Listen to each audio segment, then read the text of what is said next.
Hello friends, myself Akhilesh Thakur once again before you through my YouTube channel Akhilesh Thakur Academy of Meaningful Experience।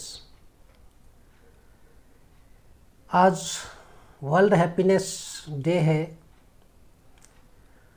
और हम आज चर्चा करेंगे the way of happiness, किस तरह हम अपने जीवन के स्वरूप को प्राप्त कर सकते हैं। जीवन का जो स्वरूप है, जो आत्मीय स्वरूप है, जो आत्मा का स्वरूप है, वो आनंदमय स्वरूप है। वो प्रसन्न रहने का है, परंतु ये जो हमारा शरीर है वो सुख चाहता है। हमारा जो मन है, शरीर और आत्मा के बीच जो ये मन है वो शांति चाहता है, और शांति की अवस्था में अगर हम ऑप्टिमम पॉइंट को प्राप्त करते हैं तो आत्मीय स्वरूप को हासिल कर सकते हैं, आनंद की अवस्था को प्राप्त कर सकते हैं। यह हैप्पीनेस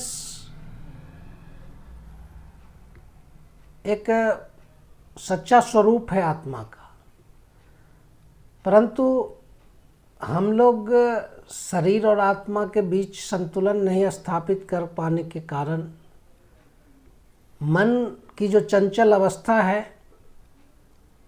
शांत स्थिति नहीं होने के कारण ही हम आनंद के स्वरूप को नहीं प्राप्त कर पाते हैं।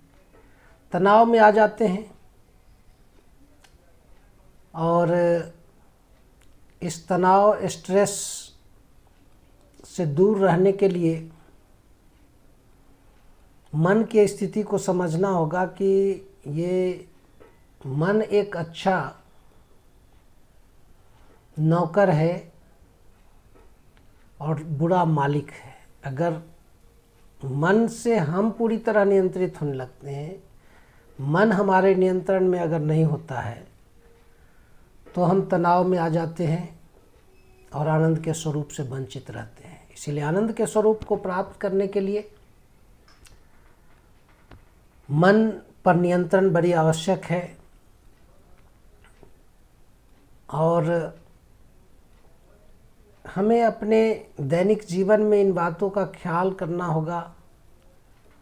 हमें अपने दैनिक जीवन में जो सुबह का, मॉर्निंग का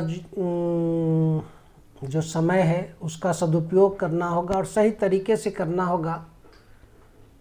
कभी कभी हम जीवन दूसरे के पैमाने पर जीना चाहते हैं, जिसके कारण भी तनाव उत्पन्न होता है। हम चाहते हैं कि हम सभी लोगों को प्रसन्न करें, और सभी लोगों की प्रसन्नता के देने के क्रम में हम स्वयं तनाव में आ जाते हैं। हमारे हाथ में जो है वो चीज़ हमें करना चाहिए। हमारे हाथ में है कि हम दूसरे को तकलीफ़ न दें। हमारे हाथ में ये नहीं है कि हम सभी को प्रसन्न कर सकते हैं।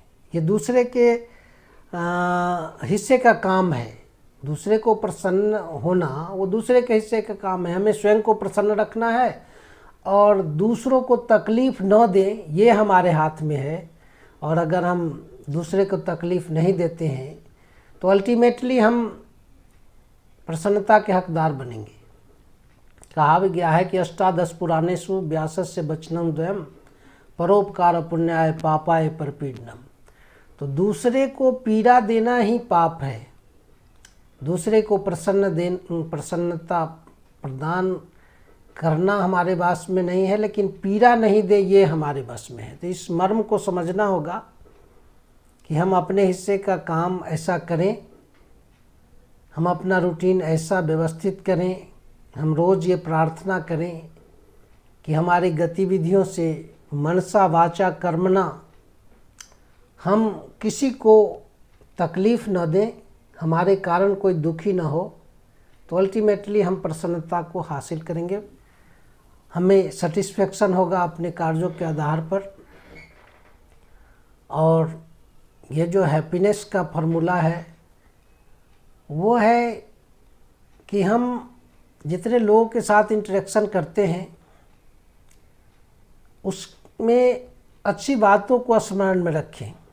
एक कहानी से मैं रिलेट करना चाहता हूँ कि राम और श्याम दो दोस्त थे और दोनों चले, रास्ते में दोनों में कुछ कहा सुनी आपस में हो गई, तो राम ने श्याम को 2 चांटा मारा। तो श्याम वहीं ज़मीन पर कुछ लिखने लगा, फिर आगे बढ़ा। फिर आगे जब गया तो दोनों नदी में गए, स्नान किए। स्नान के क्रम में श्याम जो है डूबने लगा, तो राम ने उसे बचाया बहुत मशक्क़त करके, चूँकि श्याम को तैरने नहीं आता था तो डूबने से बचाया। तो वो जब बाहर आया तो उसने एक पत्थर पे लिखा। तो राम ने उससे पूछा कि उस समय तुमने रेत पर, मिट्टी पर लिखा और अभी तुमने पत्थर पर लिखा। तो श्याम ने बताया कि जब ज़िंदगी में प्रसन्न रहने के लिए ये एक फार्मूला है, एक सूत्र है कि अगर कोई आपका भला करता है तो आप उसे ऐसे इस रूप में लिखें, स्मरण रखें जो कभी न भूलें, और अगर कोई बुरा करता है तो उसको इस रूप में लिखें, याद रखें कि वो स्मरण से धीरे धीरे तिरोहित हो जाए। क्योंकि अगर हम बुरी बातों को स्मरण में रखते हैं तो वो हमारे दुख का कारण बनता है, अगर अच्छी बातों को स्मरण में रखते हैं तो वो हमें आनंद देता है। तो यह भी एक हैप्पीनेस का सूत्र है, आनंदित रहने का एक फार्मूला है जिसे हमें जीवन में अपनाना चाहिए। और उन बातों को हमें रोज़ सुबह में तो एक्सरसाइज करना चाहिए, आसन प्राणायाम करना चाहिए, और रात्रि में निश्चित रूप से हमें दिन भर के कार्यों की समीक्षा करनी चाहिए। हमें डायरी मेंटेन करना चाहिए, अच्छी बातों को उसमें निश्चित रूप से मेंशन करना चाहिए, लिखना चाहिए, ताकि आगे भी हम उन बातों को स्मरण करके, और वो एक ग्रेटिट्यूड का भी फार्मूला लागू होता है जिसके बारे में पूर्व के कैस्टों में मैंने चर्चा किया है कि हम जितने ग्रेटफुल होते हैं अच्छे कार्य करने वालों के प्रति, वो अल्टीमेटली हमें प्रसन्नता देती है, हमारे जीवन में सुकून मिलता है, हमें संतुष्टि प्राप्त होती है कि जिन लोगों ने भी हमें मदद किया, हमारे लिए अच्छा किया, उनको उस रूप में हम याद रखते हैं, उनके प्रति ग्रेटफुलनेस दर्शाते हैं, तो हमारी आत्मा प्रसन्न होती है इन चीज़ों से। और इस बात का ख्याल हमें रखना है कि हम हमारे वजह से कोई दुखी ना हो, और हम अपने हिस्से का काम सही करें। हमारा अगर दैनिक जीवन का रूटीन सही रहता है तो हम तनाव में नहीं आते हैं। हम प्रायोरिटी लिस्ट भी बनाते हैं, जिस पर भी मैंने पूर्व में चर्चा की थी। तो पूर्व के कई कैसेट हैं जिनको अगर हम रिलेट करते हैं तो हम हैप्पीनेस के फार्मूला को हासिल करते हैं कि प्रतिदिन हम प्रायोरिटी लिस्ट को बनाएं और उस हिसाब से जो हमारी प्राथमिकता में हो उसको पहले करें, और जो कम आवश्यक बातें हों उनको सेकेंडरी लिस्ट में रखें। प्रायोरिटी के संबंध में वो टाइटैनिक जहाज़ से जो लोग बचकर आए थे उनकी कहानियों को भी स्मरण करते हैं। तो एक महिला थी जो बच के आई थी, जब वो जहाज़ से डोंगी में उतर रही थी तो बहुत सारे ऑर्नामेंट्स, रुपए, पैसे, गोल्ड सब चीज़ थे, लेकिन उन चीज़ों को न लेकर उसने 2 नारंगी को लेकर उस डोंगी में उतरी थी, और एक जगह वो किनारा लगी टापू पर महीनों बाद। तो उस समय उसको वो नारंगी ही जीवन बचाने के काम आया था। तो वहाँ भी हम देखते हैं कि हमारे जीवन की प्राथमिकताएं क्या होती है, किस समय किस परिस्थिति में हम किन चीज़ों को अपनी प्राथमिकता में रखते हैं, जिसके कारण उसका जान बच पाया। तो वैसे ही प्रसन्न रहने के लिए हमें प्रायोरिटी लिस्ट पर ध्यान देना होगा। प्रतिदिन सुबह में ये प्रार्थना करें कि हम जिन व्यक्तियों को स्पर्श करें, फिजिकली, मेंटली, इमोशनली, उनको हमसे कष्ट ना पहुँचे, इस बात का ख्याल रखें। और रात में हम ज़रूर समीक्षा करें, डायरी लिखें। प्रत्यक्ष और परोक्ष रूप से जिन लोगों ने उनके द्वारा हमें कष्ट पहुंचा हो उन्हें हम माफ़ कर दें। और हमसे अगर जाने अनजाने में गलती हो गई है तो स्पिरिचुअली उनसे माफ़ी मांगें।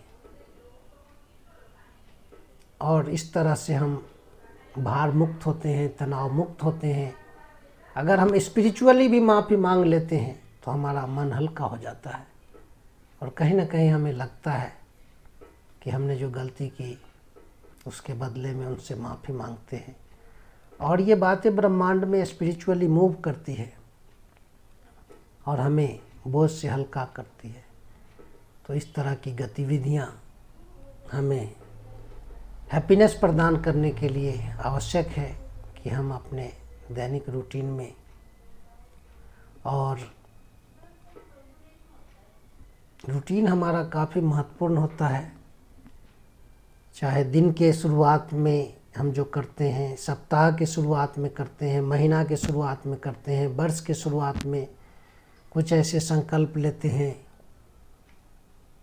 ताकि हम तनाव से मुक्त रह सकें, हम लोगों की मदद कर सकें, या जिन लोगों ने हमारी मदद की है उनके प्रति कृतज्ञता ज्ञापित कर सकें। तो ये सारे कई तरीके हैं जिसके द्वारा हम आनंद की अवस्था को प्राप्त कर सकते हैं। तो आज वर्ल्ड हैप्पीनेस डे पर हम हैप्पीनेस के इन सूत्रों को अगर जीवन में अपनाते हैं तो हमारा जीवन प्रसन्न होता है और हम तनाव मुक्त होते हैं और आत्मा का जो स्वरूप है आनंद की अवस्था को प्राप्त करते हैं। धन्यवाद।